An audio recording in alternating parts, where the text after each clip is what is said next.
द्वादशी पौर्णिमा आहे, अमावस्या आहे, सांगायला जायचा. एकदा भगवान त्या ब्राह्मणावरती एवढं काही संकट आलेलं आहे, दुःख आलेलं आहे, प्रत्येकावर येतं. कोणी असा निकित नाही आला. इथं सांगताना सत्यनारायणाचं पूजन केलं. इष्ट बांधव ब्राह्मण मुळीविक्या तो पण परम सुख पाहू लागला.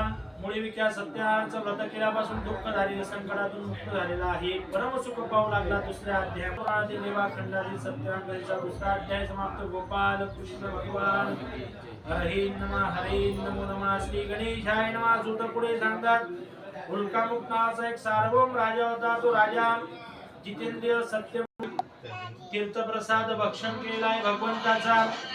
ती लीलावती थोड्या दिवसामध्ये गर्भवती राहिली. दिवस गेले. 10वा महिना सुरू होता. कन्या रत्न झाली. सुंदर कन्याचं नामकरण कलावती असं ठेवलं. चंद्राच्या कलेप्रमाणे मोठी लागली ती कलावती. साधवानेला त्या धर्मपत्नीने लीलावती जावईवर लीलावती कलावतीवर पण घरोघरी भिक्षा मागू लागलेली. पुढे त्या साधवाने जावईला पुढे चंद्रवतीचा राजवाडा लागला. त्या राजवाड्यामध्ये चोरी झाली. द्रव्य घेऊन चोर पळू लागले. पाठीमागून दादूत आल्यानंतर ते चोर घाबरून गेले. चोरी केलेलं द्रव्य साधू जावईच्या घरी दिलेलं आहे. इकडे साधू आणि जावईच्या घरी पण चोरी झालेली आहे. साधू आणि जावईला पकडलेलं आहे, बंदी शाळेमध्ये ठेवलेलं आहे, वेड्या घालून किल्ल्यातील कारागृहामध्ये. इकडे कलावती लीलावती घरोघरी त्या भिक्षा मागू लागल्या. भिक्षा मागताना कलावतीला विप्र ब्राह्मणाच्या घरी सत्यनारायणाची पूजा कथा चाललेली. त्या ठिकाणी ती कलावती बसली. कृपा केली भगवंताला की भगवान जे काही चुकलं असेल ते आम्हाला क्षमा करावी. पुन्हा पुन्हा साष्टांग नमस्कार केला. भिक्षा मागून कलावती घरी गेली. तिच्या आईला तिने सविस्तर माहिती सांगितली की आई आणि बंदी शाळा करून ठेवलेली आहेत, त्यांना बेड्या घातलेल्या आहेत, त्यांनी तुझ्या राजवाड्यामध्ये चोरी केली नाही, पण त्या माझ्या मायेमुळे सर्व काही दुःख भोगावं लागलं असं त्या भगवंताने सांगितलं. त्या स्वप्नामध्ये जाऊन चंद्रगुप्त राजाला तू त्यांना सोडून द्यावं, तुझे ज्यांचे धन घेतले असतील त्यांना परत द्यावं, जर नाही सोडणार धनपुत्र यासम तुझ्या नाश करून टाकणार असं त्या राजाला स्वप्नामध्ये जाऊन सांगितलं. राजाने साधू आणि जावईला मुक्त केलं की वैश्य हो, तुम्हाला त्या देवाने सोडलेला आहे, तुम्ही आता तुमचं धन घ्यावं. गौरव अलंकार केलेला आहे. आणि राजाने नमस्कार केला त्या साधू आणि जावईला की तुमच्या नगरामध्ये तुम्ही जावं. खंड सत्रामध्ये तिसरा अध्याय समाप्त. गोपाल कृष्ण भगवान की जय. हरे नमः. हरे नमो नमः. श्री गणेशाय नमः. साधू आणि पुढे वाटेत विघ्न येऊ नयेत म्हणून त्या ठिकाणी देवळात मंदिरामध्ये जाऊन द्रव्य दक्षिणा अन्नदान चेष्टा करू लागला. जोर जोराने हसू लागला की संन्यासी महाराज, आमचं द्रव्य नेण्याची तुमची इच्छा काय आहे? आमची नौका फक्त पालापाचोळा बेलपत्री फुलं फळी असं भरलेली.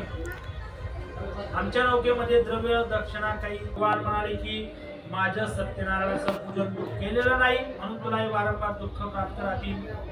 माझं जेव्हा सत्यनारायणाचं पूजन पूर्ण करणार तर मी तुला ते नौकेमध्ये सर्व काही द्रव्य देणार. साधूवाणीने मान्य केलं, मी सत्यनारायणाची पूजा पूर्ण करेल, परंतु त्या नौकेमध्ये द्रव्य द्यावं. सत्यनारायण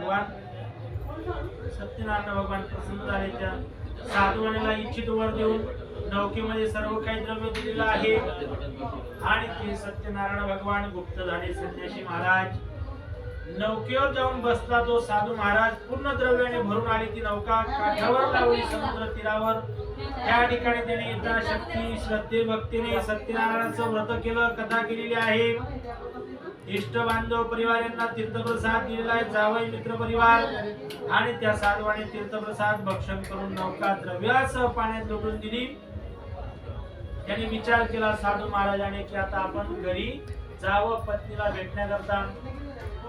पत्नीला भेटायला गेला. तेवढ्यात नगराजवळ एक राजदूत त्याला रस्त्यावर भेटला. त्या राजदूताला सांगितलं की वर्तमानपत्र विसरली ती, पतीला भेटण्याकरता तशीच गेलेली आहे. राघवला सत्यराम प्रभूंनी पतीचा नौका पाण्यात बुडून दिलेली आहे. त्या ठिकाणी कलावतीचा पती तिला दिसता नाही. त्या नौकेजवळ रडत भूमीवर पडलेली आहे. भयभीत झालेला साधवाणी आणि त्यांची पत्नी हा प्रकार पाहून आश्चर्यचकित घाबरून गेले. तिचे आई वडील त्या मुलीवरती संकट कसं आलं, कोणत्या देवाच्या कृपेने झाले काही समजत नाही. साधुवाणीने सांगितलं, माझ्या मुलीवरचं संकट टळेल सत्यनारायण भगवान, तेव्हा मी तुमची सत्यनारायणाची पूजा करणार. आकाशवाणीने म्हणाले, सत्यनारायण भगवान, तुझी मुलगी प्रसादाचा त्याग केल्यामुळे पतिदर्शनासाठी आलेली आहे. तुझी जर कन्या तीर्थप्रसाद भक्षण करून येणार तर तिचा पती तिला प्राप्त होईल, यात काही संशय नाही. आकाशवाणी ऐकली त्या कलावतीने भगवंताची. आकाशामधून आकाशवाणी ऐकली. घरी गेली, तीर्थप्रसाद भक्षण केला. पुन्हा बंदरावर आणि नौकेजवळ नौका असं पतीच्या दृष्टीत पडलेला आहे. तीर्थप्रसाद बरोबर घेऊन आली. पती साधू महाराज कलावतीला दोघांना आनंद झाला. या ठिकाणी त्यांनी उल्लेख केला 4थ्या अध्यायामध्ये, दर पौर्णिमा व संक्रांतीला सत्यनारायणाचं व्रत करावं, मनुष्य सुखी होतो. स्कंद पुराणातील रेवाखंडाचे सत्यनारायणाचा 4था अध्याय समाप्त. गोपाल कृष्ण भगवान की जय. हरे नमः. 5व्या अध्यायामध्ये भगवंत पुढे सांगू लागले की अंगध्वज नावाचा राजा होता. तो राजा प्राण्यांची हत्या करून मृगया करून येत असताना एका जंगलामध्ये त्याला वडाच्या झाडाजवळ गवळ्यांची मुलं भक्तिभावाने सत्यनारायणाचं पूजन करत असताना दिसले. त्या राजाला भगवंताला साष्टांग नमस्कार पण केला नाही. गर्विष्ठ राजा, 100 मुलगे, धनधान्य, सर्व संपत्ती मोठी ते अंगध्वज नावाच्या राजाची. गवळ्या मुलांनी भक्तिभावाने सत्यनारायणाचे पूजन कथा पूर्ण केली. मग त्या अंगध्वज नावाच्या राजाला तीर्थप्रसाद दिला की राजा भगवंताचा तीर्थप्रसाद आहे, भक्षण करून घ्यावा. गोप बांधवांनी आनंदाने तीर्थप्रसाद भक्षण केलेला आहे, पण त्या राजाने प्रसादाचा थोडा रवा पण खाल्ला नाही. त्या राजाचे 100 मुलगे, धनधान्य, सर्व संपत्ती एका मिनिटामध्ये नाश केली भगवंताने. राजाला वाटलं की आपल्यावर अकृपा झाली, भगवंताची कृपा झाली नाही. त्या राजाने विचार केला की या गवळ्या मुलांना बरोबर घ्यावं, त्याच ठिकाणी वडाच्या झाडाजवळ सत्यनारायणाचं पूजन करावं, कथा करावी. अंगध्वज नावाच्या राजाने सत्यनारायणाचं पूजन केलं. स्वतःने भक्तिभावाने श्रद्धेने सत्यनारायण भगवान प्रसन्न झाले. तीर्थप्रसाद भक्षण केला. तेव्हा तो राजा धन, पुत्र, ऐश्वर्य पुन्हा त्याला संपन्न झालेला आहे, मिळालेला आहे. सत्यनारायणपुरात गेला. जो पुण्यातील दुर्लभ असेल तो सत्यनारायणाचे व्रत करतो, फल देणारी कथा भक्तिभावाने श्रवण करतो, त्याला आदी वस्तूंचा लाभ होतो. दारिद्र्याला धन मिळते.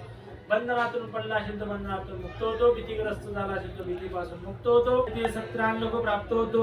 मुनिओ, हे सत्यनारायण व्रत तुम्हाला सांगितले. कलियुगात सत्यनारायणाची पूजा फल देणारे आहे. देवाला कोणी काल, कोणी ईश, कोणी सत्यदेव, कोणी सत्यनारायण, कोणी विष्णू भगवान अनेक रूप धारण केलेली भगवंताची पूजा पुराणामध्ये, स्कंद पुराणामध्ये, शिवपुराण आहे, भागवत पुराण आहे, भगवद्गीता आहे, हरिपाठ आहे.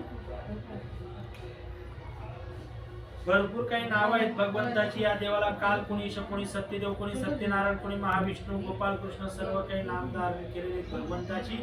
याचे जो कोणी नित्य पठण करीन किंवा श्रवण करीन, याची पावले श्री सत्याच्या व्रतामुळे दुःख, दारिद्र्य नाहीसे होतात, मनोकामना पूर्ण होतात. स्कंद पुराणातील रेवाखंडातील सत्यनारायणाचा 5वा अध्याय समाप्त. गोपाल कृष्ण भगवान. हरे नमः. हरे नमः. हरे नमः. ओम नमो भगवते वासुदेवाय. चला उभे राहता.